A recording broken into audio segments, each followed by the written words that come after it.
আসসালামু আলাইকুম। আজ নতুন আরেকটি রেসিপি নিয়ে হাজির হয়েছি।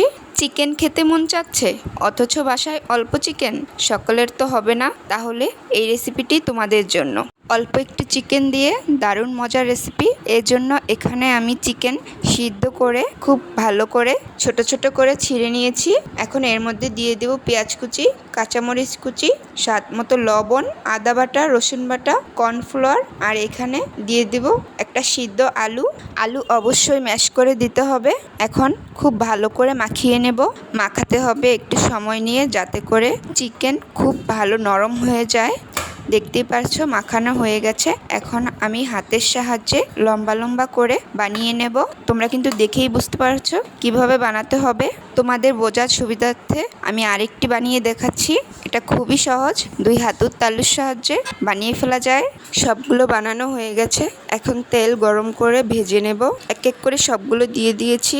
এখন এক পাশ হয়ে গেলে উল্টিয়ে দেব। খুব আস্তে আস্তে উল্টাতে হবে, যেহেতু চিকেনটা এখনো কাঁচা, ভিতর দিয়ে খুবই নরম, ভেঙে যাওয়ার সম্ভাবনা আছে। এজন্য আস্তে আস্তে উল্টিয়ে পাল্টিয়ে দেব। লাল লাল করে ভেজে নিয়েছি। এখন তেল ঝরিয়ে তুলে ফেলবো। লাল লাল করে ভেজে নেওয়ার কারণ হচ্ছে ঝোলে যখন দেব তখন কিন্তু ভেঙে যাবে না। আর যদি চিকেনটা নরম হয় তখন ঝোলে দেওয়ার সাথে সাথে ভেঙে যেতে পারে। এজন্য লাল লাল করে ভেজে নিয়েছি। অন্যদিকে ওই ভাজা তেলেই পেঁয়াজ কুচি আর গরম মশলা দিয়ে ভেজে নিয়েছি। একটু লাল লাল করে ভেজে দিয়ে দেব পানি। এখন দিয়ে দেব পরিমাণ মতো লবণ, আদা বাটা, রসুন বাটা, মরিচের গুঁড়া, হলুদের গুঁড়া দিয়ে খুব ভালো করে কষিয়ে আবার একটু পানি দিয়ে কষিয়ে নেব।